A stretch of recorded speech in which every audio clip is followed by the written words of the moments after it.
Seguimos nosotros en Congreso Televisión conociendo las actividades de los congresistas por la semana de representación. Recordemos que los congresistas que son del interior del país suelen viajar y estar en contacto con los pobladores y las autoridades, pero también aquí en Lima los parlamentarios que representan a Lima también cumplen actividades, reuniones muy importantes. La congresista Arlet Contreras es miembro de la Comisión de la Mujer. Ella es una mujer muy entendida en el tema, muy comprometida, ha sostenido importantes reuniones, pero antes de conversar con ella, recordarle al público, estamos efectivamente en el tema de la pandemia, la segunda ola que está infectando y matando a muchos peruanos y a muchas personas en el mundo.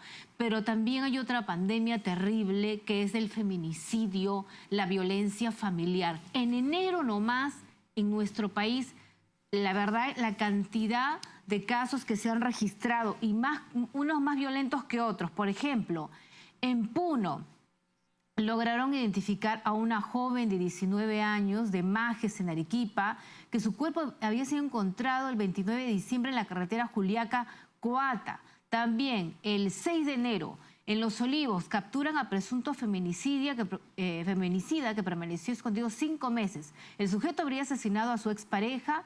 En noviembre estuvo internado en el penal de Huacho por violación sexual contra una menor y tiene denuncias por otros 2 delitos. Este sujeto no debe salir jamás de la cárcel.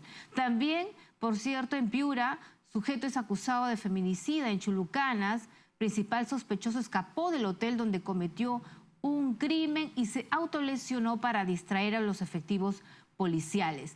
También el 9 de enero, mujer quedó gravemente herida tras tentativa de feminicidio. El sujeto que la atacó pensó que estaba muerta y se suicidó. Y así, la verdad que es una larga lista de casos de feminicidio que se han registrado solo en enero en nuestro país. Congresista Contreras, gracias por la espera y por la paciencia. Bienvenida, la escuchamos. Buenos días, Raquel. Gracias por la entrevista. Bueno, y que lamentablemente comentábamos, bueno, la pandemia es un hecho grave, pero también los casos de feminicidio. Sí, bueno, nosotros le hemos llamado la otra pandemia exactamente a la problemática de feminicidio que vivimos en nuestro país, y no solo en nuestro país, en la región y en el mundo entero. Es importante también prestar atención a la violencia que se ejerce en contra de las mujeres. Si bien es cierto, durante estos últimos años se han ido incrementando las cifras de feminicidio, el año pasado también hemos tenido una cifra alta de feminicidios en el país, pero además también de mujeres desaparecidas, de las cuales no sabemos si están con vida o han sido finalmente víctimas de feminicidio, porque hemos visto que en muchos casos ya se encuentran los cadáveres de las mujeres que han sido desaparecidas, y esto va sumando a una cifra lamentable de feminicidios en nuestro país. Por eso es importante también de que todos los casos de violencia, por ejemplo, se puedan tratar de manera adecuada, con debida diligencia reforzada, me atrevería a decir en este contexto, porque la violencia ha venido siendo sistemática y generalizada, y de esta forma también evitar la impunidad, porque si hay una constante es que los casos de violencia, los casos de feminicidio, lamentablemente no acceden a justicia, sino se genera impunidad. Por eso el día de ayer tuvimos una reunión con la presidenta del Poder Judicial, la doctora Elvia Barrios. Dicho sea de paso, es la primera mujer en asumir el liderazgo del Poder Judicial del Perú.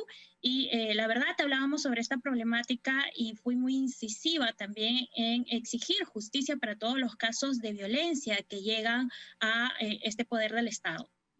Y hoy día también se va a reunir con la ministra de la Mujer. Así es. Hoy, en horas de la tarde, también tengo una reunión con la ministra de la Mujer, la doctora Silvia Loli. Vamos a abordar también la problemática de violencia en contra de las mujeres, así como también, por ejemplo, se va a atender de manera directa y se le va a hacer la presentación de casos que resultan sumamente importantes, porque, por ejemplo, tenemos el caso de una mujer que viene prácticamente siendo víctima de violencia durante 20 años por un acoso acosador serial, por un acosador que también en su momento ha sido denunciado por varias periodistas y otras mujeres por acoso. Entonces, este hombre, por ejemplo, se encuentra en total impunidad y las mujeres que resultan siendo sus víctimas, pues no tienen ningún tipo de protección, no tienen ningún tipo de garantía y siguen siendo de manera constante víctimas de este Congresista, sujeto. nos Entonces, es estamos importante. refiriendo a este sujeto que suele acosar a presentadoras de televisión y a otras jóvenes, incluso lo han Así es. denunciado con pruebas, pero él tiene, creo, problemas de salud mental o se hace loco.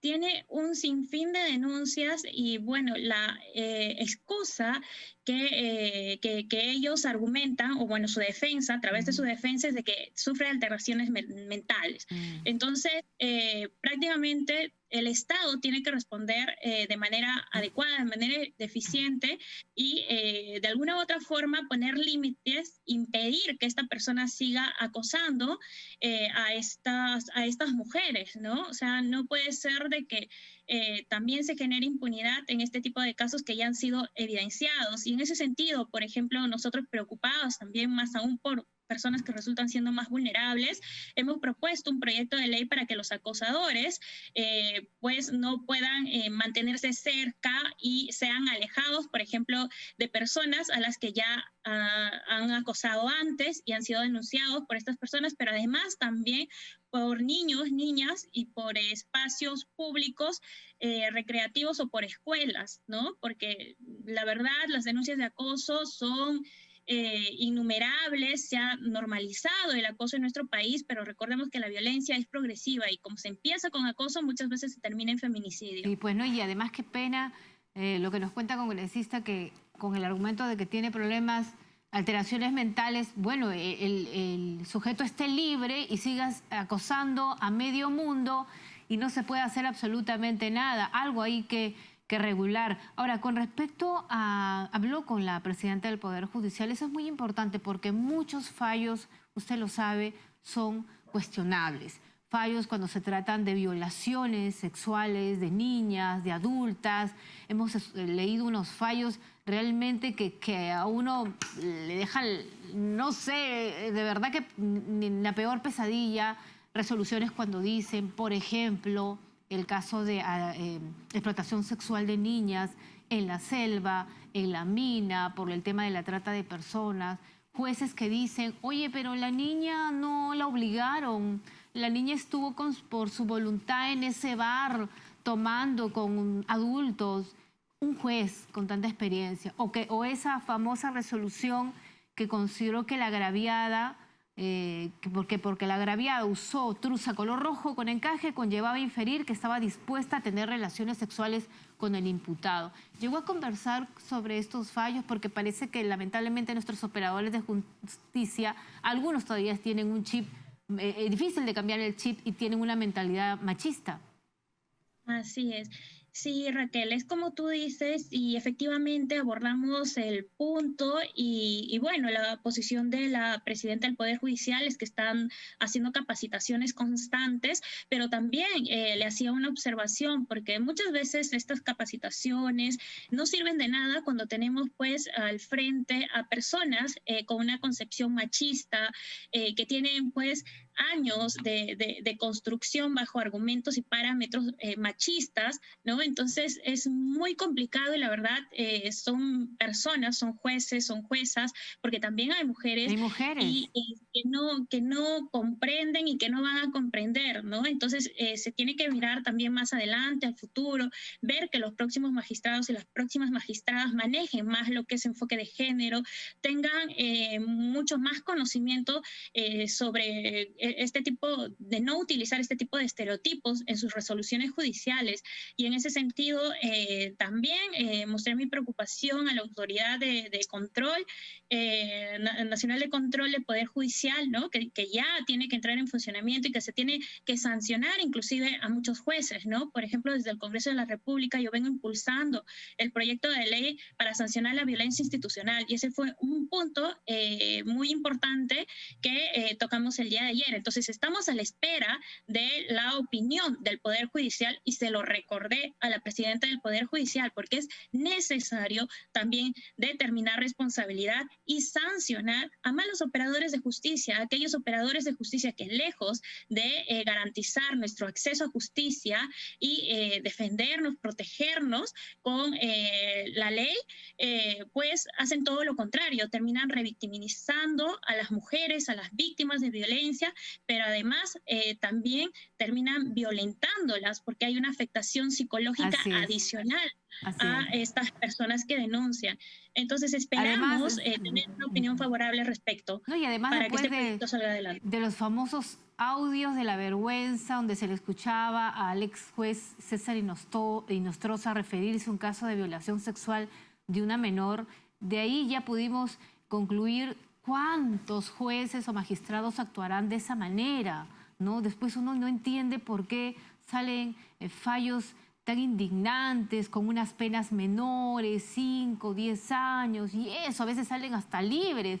Entonces, ahora se entiende, y es muy bueno que usted, congresista, incida y que la presidenta del Poder Judicial se comprometa a cambiar esa situación que genera desconfianza, que genera miedo, ¿no? Muchas mujeres son violentadas y dicen, ¿para qué voy a denunciar si no voy a obtener una verdadera justicia? A lo mejor me va peor, y eso tiene que cambiar. Muchísimas gracias, congresista Contreras, siempre es un gusto conversar con usted. Gracias, Raquel. Y nada más mencionar que desde el despacho seguimos impulsando una agenda mujer y en ese sentido y en el corto tiempo que nos queda, estamos proponiendo firmar también un pacto nacional de lucha en contra de la violencia hacia las mujeres, porque la verdad ha sido tan difícil posicionar el tema a nivel de políticas públicas, ¿no? Del gobierno, en general el Estado. Entonces necesitamos también crear instrumentos que puedan servir a las próximas personas que asuman estos espacios de representación o asuma el liderazgo de distintas instituciones. Y para ello quiero hacer también una convocatoria abierta a la sociedad civil, a mis colegas congresistas, a todas las personas en general que también quieran apoyar la suscripción de un pacto de lucha en contra de la violencia hacia las mujeres, poder sumar y ayudar a que esto sea una realidad. Ya les estaremos compartiendo más novedades, Raquel. Muchas gracias. Muchas gracias a usted, congresista Arlet Contreras, por estas declaraciones a Congreso Televisión en nuestro segmento por la Semana de Representación. Muy buenas tardes. Gracias.